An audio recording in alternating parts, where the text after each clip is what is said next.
మీరు ఇంజనీరింగ్ చేశారా? జాబ్స్ కోసం సెర్చ్ చేస్తున్నారా? 3600 మందికి పైగా స్టూడెంట్స్ కి జాబ్స్ వచ్చేలా చేసిన కోడ్ జ్ఞాన్ 100 డేస్ సాఫ్ట్వేర్ కోర్సులో జాయిన్ అవ్వండి. మీ కెరియర్ ని బిల్డ్ చేసుకోండి. నమస్కారం అలగారి రవీంద్రనాథ్ గారు. నమస్తే అండి సిరి గారు. సార్, బంగారం కొనాలి అంటే ఫస్ట్గా మనకు గుర్తొచ్చేది బంగారం ధర. బంగారం ధర ఈరోజు పెరుగుతుంది, రేపు తగ్గుతుంది. అసలు ఈ ధర అనేది ఎలా నిర్ణయిస్తారు? దీనికి సంబంధించిన వివరాలు ఏంటి సార్? ఈరోజు మనం వీడియో చేస్తున్న సమయానికి ఈరోజు గోల్డ్ రేట్ 24 క్యారెట్స్ బంగారం అయితే 96,526 రూపీస్ ఉంది. అదేవిధంగా ఆర్నమెంట్ గోల్డ్ అంటే 22 క్యారెట్స్ యొక్క గోల్డ్ చూసినట్లయితే 88,516 అయితే ఉన్నట్టుగా కనిపిస్తుంది. అంటే ఆల్మోస్ట్ 1 lakh రీచ్ అవుతుందని చాలామంది ఆలోచిస్తున్నారు. ఇక్కడ రెండు రకాల వ్యక్తులు ఉంటారు. ఒకటి, అయ్యో కొనుక్కోలేకపోతున్నామని బాధపడినటువంటి మధ్యతరగతి ప్రజానికి ఒకరైతే, ఇంకా రేటు పెరిగితే బాగా రిటర్న్స్ వస్తాయి కదా అనుకుంటున్నా. అయితే ఈ రేట్ ఏదైతే ₹1,00,000 రీచ్ అవుతున్న రేట్ అయితే మాత్రం చాలామంది షాప్ వాళ్ళకు కూడా, అంటే వర్తకులకు కూడా, బిజినెస్ మెన్స్ కూడా కొంత ఇబ్బందిగానే ఉంది. ఎందుకంటే ఇంత రేటు పెరిగిపోతే కొనే వాళ్ళ యొక్క సంఖ్య తగ్గిపోతారని చాలా వరకు కూడా నేను కొంతమంది షాప్ వాళ్ళతో మాట్లాడిన వాళ్ళు కూడా చెప్పిన మాట. ఇంత రేటు పెరిగిపోతే మాకు ఉన్నటువంటి టర్న్ ఓవర్, మా సేల్స్ పార్ట్ తగ్గిపోతుంది సార్. ఒకప్పుడు మాకు డైలీ ఒక 1 కిలో పర్చేజ్ సేల్ చేసేవాళ్ళం, ఈరోజు మాకు దాని వాల్యూ పడిపోతుంది. చూసినట్టయితే కాస్ట్ వైజ్ చూసినట్టయితే సైజు ఎక్కువగానే కనిపిస్తుంది, క్వాలిటీ రేట్ టర్నోవర్, కానీ మేము అమ్ముతున్నటువంటి గోల్డ్ వాల్యూ మొత్తం తగ్గిపోతుందని చెప్పినట్టు వర్తకులు కూడా ఈ మధ్య నాకు చాలామంది కనిపించారు. సో ఏదేమైనప్పుడు కూడా ఈ రేట్ల యొక్క ఫ్లక్చుయేషన్స్ మాత్రం కొంత డిఫరెంట్గా ఉండే అవకాశం ఉంటుంది సిరి గారు. ఇటీవల కాలంలో చూసినట్లయితే గడిచిన 2 సంవత్సరాల నుంచి బంగారం యొక్క ధర అనూహ్యంగా పెరిగిపోతూ వస్తుంది. అంటే గడిచిన కొద్ది నెలలుగా మనం చూసినట్లయితే చాలామందికి, సామాన్య ప్రజానీకానికి, కామన్ మ్యాన్కి ఒక పెద్ద డౌట్ ఏంటంటే, ఎందుకు ఇట్లా పెరిగిపోతుంది గోల్డ్ రేటు, ఎందుకు ఇలా తగ్గుతుంది, ఒక్కోసారి పెరుగుతుంటుంది, ఒక్కోసారి తగ్గుతుంది. అంటే ఇది గవర్నమెంట్ చేతిలో ఉండదా? మన ఇండియన్ గవర్నమెంటే కదా, మన ఇండియన్ గవర్నమెంట్ చేతిలో ఉండదా? ఎందుకు ఈ పెరుగుదల ఏంటి, తగ్గుదల ఏంది?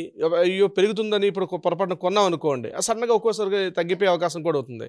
సరే తగ్గింది కదా అని కొనుక్కుంటే చూస్తున్న సరికి అది పెరిగిపోతుంది, ఆ తగ్గిన టైంలో కొనుక్కోలేకపోయాం కదా అని సాధారణ ప్రజానీకానికి 1,00,000 ప్రశ్నలు, అంటే సమాధానాలు లేని ప్రశ్నలు ఈ బంగారం పైన ఉన్నాయి.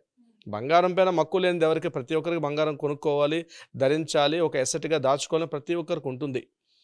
ఇది గుర్తుపెట్టుకోవాల్సింది ఏంటంటే, బంగారం ఈజ్ నాట్ ఏ లోకల్, అంటే ఇండియన్ గవర్నమెంట్ తాలూకు it is a global commodity. It is a global commodity. ఇది టోటల్గా అంటే ప్రపంచానికి ఉన్నటువంటి ఒక కమోడిటీగా చూస్తుంది. నాట్ ఓన్లీ ఒక భారతదేశానికో, ఒక అమెరికాకో, లేకపోతే ఒక జర్మనీకో సంబంధించినటువంటి ఇది కాకుండా, దీని మీద ఈ రేట్ అనే విషయం మీద రకరకాల ఇంపాక్ట్స్ కలిగి ఉంటాయి. ముఖ్యంగా ఒక దేశం యొక్క అసెట్, ఇప్పుడు మనిషి ఉన్నారు, ఇప్పుడు మీ వాల్యూ ఎంత అని అడిగాం అనుకోండి, సార్ నా దగ్గర ఇన్ని అసెట్స్ ఉన్నాయి, నా దగ్గర ఇంత బంగారం ఉంది, లేకపోతే నా దగ్గర ఇన్ని రకాల స్థిరచరాస్తులు ఉన్నాయి కాబట్టి దిస్ ఈజ్ అయామ్ అని చెప్తారు. అలాగే మరి ఒక దేశానికి అడిగితే, ఏ దేశంలో అయితే అత్యధిక బంగారం నిల్వలు ఉంటాయో ఆ దేశం స్థిరమైనటువంటి దేశంగా చెప్తారు. ఆ లెక్కలు కొడితే గూగుల్ వస్తుంది, భారతదేశంలో బంగారం నిల్వలు ఎంత ఉన్నాయి. అంటే బంగారం అంటే భారతదేశం దగ్గర బంగారం నిల్వలు అంటే వ్యక్తుల దగ్గర ఉన్న బంగారం నిల్వలు కాదు, భారతదేశం మన గవర్నమెంట్ ఏం చేస్తుందంటే బంగారం నిల్వలను దాచిపెడుతుంటుంది, అంటే రాబోయే రోజుల్లోకి ఉపయోగపడడం కోసం అని చెప్పి. సో అదొక అసెట్గా భావిస్తారు. నాట్ ఓన్లీ ఇండియా ఒక్కటే కాదు, ప్రపంచంలో ఉన్న ప్రతి దేశం కూడా ఒక అసెట్గా భావిస్తారు. దేశం యొక్క వాల్యూ ఏంటి, ఈ దేశం రిచ్చా, ఈ దేశం పూర్ అంటే చెప్పాలంటే ఆ దేశంలో ఉండే బంగారం నిల్వలను మాత్రమే పరిగణలో తీసుకుంటారు.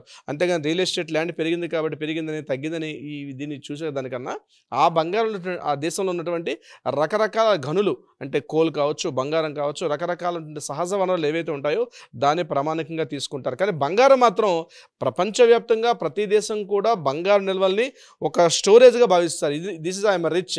ఒక వ్యక్తి దగ్గర ఎట్లయితే ఎంత బంగారం ఉంటుంది, వీడు రిచ్ అని ఎలా అంటామో, అదేవిధంగా ఒక దేశం కూడా రిచ్చాపూర్ చెప్పడానికి కూడా బంగారపు నిల్వలను కూడా పరిగణలో తీసుకుంటారు. సో ఇది ఇన్స్టెంట్గా చెప్పొచ్చు. సో ఇప్పుడు మన పాయింట్కి వచ్చినట్లయితే, బంగారం ధర ఎందుకు పెరుగుతుంది, ఎందుకు తగ్గుతుంది?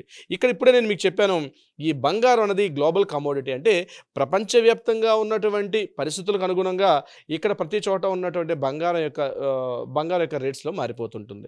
ఉదాహరణకి మీరు దుబాయ్ లేదా లండన్, అదేవిధంగా న్యూయార్క్ ఇట్లాంటి దేశాలు తీసుకుంటే, ఆ దేశాల్లో ఉన్నటువంటి ఆర్థిక స్థితిగతులను బట్టి కూడా ప్రపంచంలో ఉన్నటువంటి బంగారపు యొక్క రేటు మీద ఇంపాక్ట్ చూపిస్తూ ఉంటుంది. ఇది ఒక రకంగా ఉన్నటువంటి మార్పు. రెండవది, అమెరికాలో ఫెడ్ రేట్స్ తగ్గించారనుకోండి, అమెరికన్ గవర్నమెంట్ యొక్క ఫెడ్ రేట్స్ తగ్గిస్తే ఆటోమేటిక్గా బంగారం యొక్క విలువ పెరుగుతూ ఉంటుంది. ఇది నాట్ ఓన్లీ అమెరికాకి సంబంధించింది కాదు, ఇది యావత్ భారతదేశంలో చాలా వరకు ఉన్నటువంటి అమెరికన్ కంట్రీ మీద డిపెండ్ అవుతున్న అన్ని కంట్రీస్ మీద కూడా డిపెండ్ అవుతుంటుంది. అంటే అమెరికా యొక్క ఫెడ్ రేట్స్ తగ్గిస్తే బంగారం యొక్క విలువలు కూడా పెరుగుతూ ఉంటుంది. అదేవిధంగా యుఎస్ యొక్క డాలర్ ఇన్ఫ్లుయెన్స్ కూడా దీని మీద ఉండే అవకాశం ఉంటుంది. అంటే ప్రపంచవ్యాప్తంగా ఉన్న డాలర్ ఇన్ఫ్లుయెన్స్ ఎలా ఉంటుంది, ఒకవేళ డాలర్ చాలా వీక్గా వీక్గా ఉందనుకోండి, డాలర్ వాల్యూ ప్రపంచ మార్కెట్లో డాలర్ వాల్యూ వీక్గా ఉన్న సందర్భాల్లో బంగారం యొక్క వాల్యూ కూడా ఆటోమేటిక్గా స్ట్రాంగ్ అవుతుంటుంది. డాలర్ వాల్యూ వీక్ అయితే బంగారం యొక్క వాల్యూ పెరుగుతుంది. అదేవిధంగా డాలర్ వాల్యూ కానీ స్ట్రాంగ్ అవుతుంది అనుకోండి, ఆటోమేటిక్గా బంగారం యొక్క వాల్యూ తగ్గుతూ ఉంటుంది. ఇది డిఫరెన్స్ రేట్గా ఉండే అవకాశం ఉంటుంది. అంటే అమెరికన్ గవర్నమెంట్ యొక్క ఫలితాలను బట్టి కూడా దేశవ్యాప్తంగా ఉన్నటువంటి అన్నింటిని కూడా ఇంపాక్ట్ చేస్తూ ఉంటుంది. ఎగ్జాంపుల్ మీకు చెప్తాను చూడండి, రీసెంట్గా మనకి ట్రంప్ వచ్చిన తర్వాత గోల్డ్ యొక్క రేటు రిపీట్గా పెరిగింది. దీని మీద ఒక వీడియో కూడా చేస్తాను. ఎందుకు గోల్డ్కి దీనికి సంబంధం ఏంటంటే, అతను ఏం చేసే డాలర్ యొక్క వాల్యూని ఏం చేస్తాడంటే బలోపేతం కోసం ట్రై చేస్తున్నాడు. కాబట్టి ఆటోమేటిక్గా ఇక్కడ గోల్డ్ యొక్క వాల్యూస్ కూడా పెరుగుతూ వస్తుంది ఇక్కడ ప్రపంచవ్యాప్తంగా. ఇక ఇంకొకటి ఏంటంటే ఎకనామిక్ కండిషన్స్, ప్రపంచవ్యాప్తంగా ఉన్నటువంటి ఆర్థిక స్థితిగతులు ఎలా ఉన్నాయి.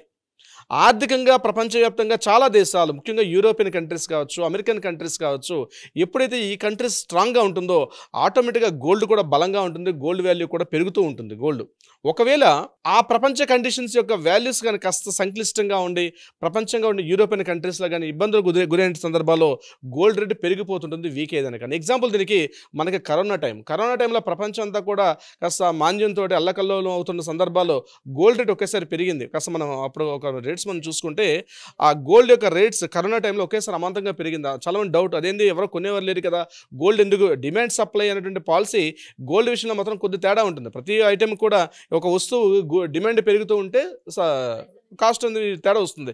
డిమాండ్ అండ్ సప్లై ఆధారంగా సప్లై తగ్గింది అనుకోండి, ఆ వస్తువు యొక్క డిమాండ్ పెరిగిపోతుంటుంది. అదేవిధంగా ఇక్కడ మాత్రం ఏంది, ప్రపంచ మార్కెట్లో కరోనా అన్న స్థితి వచ్చినప్పుడు గోల్డ్ యొక్క రేటు కూడా పెరిగింది. సో అది కూడా మనం చెప్పుకోవచ్చు. ఎకనామిక్ కండిషన్స్ బాగుంటే గోల్డ్ రేటు కూడా తగ్గే అవకాశం ఉంటుంది, స్థిరంగా ఉండే అవకాశం కూడా ఉంటుంది. అంటే ఇంకా ఇది కాకుండా ఇంపోర్ట్ డ్యూటీ ట్యాక్స్ అంటారు. భారతదేశానికి వచ్చినట్లయితే చాలా వరకు ఇండియాలో ఉన్నటువంటి గోల్డ్ ఏదైతే ఉందో ఇందులో చాలా పెద్ద మొత్తంలో గవర్నమెంట్ ఇంపోర్ట్ చేసుకుంటుంది. అంటే భారతదేశంలో ఉన్నటువంటి బంగారం నిల్వలు కాకుండా ప్రపంచంలో ఉన్నటువంటి పెద్ద పెద్ద సౌత్ ఆఫ్రికా కావచ్చు, మిగిలిన దేశాల నుంచి భారతదేశం, జర్మనీ ఇట్లాంటి దేశాల నుంచి భారతదేశం ఇంపోర్ట్ చేసుకొస్తుంది. ఎప్పుడైతే ఇంపోర్ట్ చేస్తారో, ఇంపోర్ట్ ట్యాక్సెస్ ఎప్పుడైతే పెరుగుతాయో ఆటోమేటిక్గా గోల్డ్ యొక్క రేటు కూడా పెరుగుతూ ఉంటుంది. ఇంపోర్ట్ రేట్స్ ఎగ్జాంపుల్స్ ఉంటే లాస్ట్ టైం మనం ఒక 2 years బ్యాక్ 10% నుంచి 12.5%కి ఎప్పుడైతే ఇంపోర్ట్ ట్యాక్స్ పెంచారో ఆటోమేటిక్గా గోల్డ్ కూడా స్ట్రాంగ్ అయిపోయింది. సో ఇది యాక్చువల్గా మనకి బయట కనిపించినటువంటి ఒక సినారియో. అంటే ప్రపంచ మార్కెట్లకు అనుగుణంగా భారతదేశంలో ఉన్నటువంటి ఇండియాలో ఉన్నటువంటి మార్కెట్లు కూడా, అంటే ఇది స్మాల్ కండిషన్ చూస్తే కనబడదు, కానీ మనం ఒక స్థూలంగా ఒక మ్యాక్రో లెవెల్లో చూసేటప్పుడు మాత్రం ఈ డిఫరెన్స్ అనేది కూడా కనిపిస్తుంది. ఇది జనరల్గా మనం చెప్పుకున్నది. ఇది కాకుండా అకేషన్స్, ఇంకా మన ఇండియాలో ఉండే ప్రత్యేక పరిస్థితి వచ్చినప్పటికీ ఇండియాలో అకేషన్స్ పెళ్ళిళ్ళు కానీ, లేకపోతే అదే మ్యారేజెస్ కానీ, లేకపోతే ఫంక్షన్స్ ఇట్లాంటివి ఉన్నటువంటి సీజన్లో తెలియకుండానే కొంత గోల్డ్ రేటు కూడా పెరిగే అవకాశం. ఎందుకంటే బాగా డిమాండ్ ఎక్కువ ఉంటుంది కాబట్టి రేటు కూడా పెంచుతారు దానివల్ల. అంటే ఆ యొక్క షాపుల వల్ల దీని ఆఫర్లు అని పెట్టండి, నేను ఆఫర్ల విషయంలో టచ్ చేయట్లేదు. ఓవరాల్గా భారతదేశం ఉంటే ప్రధాన నగరం అంటే ముంబై, అహ్మదాబాద్, పూణే, హైదరాబాద్, ముఖ్యంగా ఈ ప్రధాన సిటీ చెన్నై, ఇట్లాంటి కలకత్తా ఈ ప్రాంతాల్లో తెలియకుండానే వాళ్ళు మొత్తం దేశంలో ఉన్నటువంటి వ్యక్తిగతంగా ఉన్నటువంటి ఫంక్షన్స్, మ్యారేజ్ ఇటువంటి సందర్భాల్లో కూడా గోల్డ్ రేటు పెరిగే అవకాశం ఉంటుంది. అంటే ఇది ఏంటంటే పర్టికులర్గా ఈ ఒక్క పారామీటర్ వల్ల పెరుగుతుంది అని చెప్పడం కాకుండా ప్రపంచవ్యాప్తంగా ఉన్నటువంటి సినారియోస్ అన్నీ కూడా గోల్డ్ రేట్ యొక్క హెచ్చుతగ్గుల్ని ఇంపాక్ట్ చేస్తూ ఉంటుంది. అది ప్రధాన కారణం. రెండవది మన దేశంలో ఉన్నటువంటి ఇటువంటి సీజన్స్ ఏమైనా వచ్చినప్పుడు కూడా డిమాండ్ పెరిగే అవకాశం ఉంటుంది. బట్ ఏంటంటే గడిచిన కొన్ని నెలలుగా చూసినట్టయితే మాత్రం రేటు పెరుగుతూ వస్తుంది.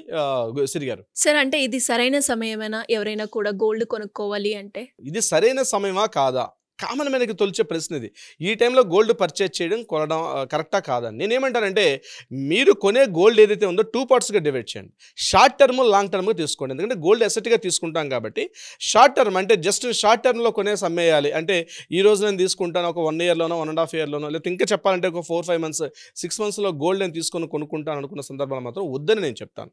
ఈ టైంలో గోల్డ్ పర్చేజ్ చేయడం కరెక్ట్ కాదు. ఎందుకంటే ఎలా ఉంటాయి ఫ్లక్చుయేషన్స్ రేట్ తెలియదు. ఇక లాంగ్ టర్మ్ తీసుకునే వాళ్ళు మాత్రం మరి కాస్త వెయిట్ చేసే ధోరణి మంచిది. నేను అక్కడ వద్దంటాను, ఇక్కడ వద్దంటాను. లాంగ్ టర్మ్ చేసే వాళ్ళు మాత్రం కొద్ది మొత్తంలో కొనండి. అంటే లార్జ్ స్కేల్లో ఒక 100 grams, 200 grams, 500 grams అట్లా పెద్ద హ్యూజ్ మొత్తంలో పర్చేజ్ చేయడం కన్నా కొద్ది మొత్తంలో పర్చేజ్ చేసే అవకాశాన్ని పెట్టుకోండి. అంటే కొద్ది మొత్తం ఏంటంటే, ఇప్పుడు ఫర్ ఎగ్జాంపుల్ మీ రిక్వైర్మెంట్ ఒక 100 grams ఉందనుకోండి, జస్ట్ ఒక 10 grams తీసుకోండి. ఎందుకంటే మార్కెట్ రేట్ ఎలా ఉంటుంది అంటే లాంగ్ టైమ్స్ మనం ఇన్వెస్ట్మెంట్ ఆలోచించుకునేటప్పుడు మాత్రం దీన్ని 2 రకాలుగా డివైడ్ చేసి కొద్ది మొత్తంలో ఈ టైంలో పర్చేజ్ చేసుకోవడం మంచిది. షార్ట్ టర్మ్లో వెళ్ళేటప్పుడు మాత్రం ఎట్టి పరిస్థితుల్లో మాత్రం ఇది రైట్ ఆప్షన్ కాదని అయితే నేను చెప్తాను. Siri garu thank you sir, thank you so much. Thank you so much Siri garu. Suman టీవీలో మీ పర్సనల్ అండ్ బిజినెస్ ప్రమోషన్స్ కోసం కింది నెంబర్కి కాంటాక్ట్ చేయండి.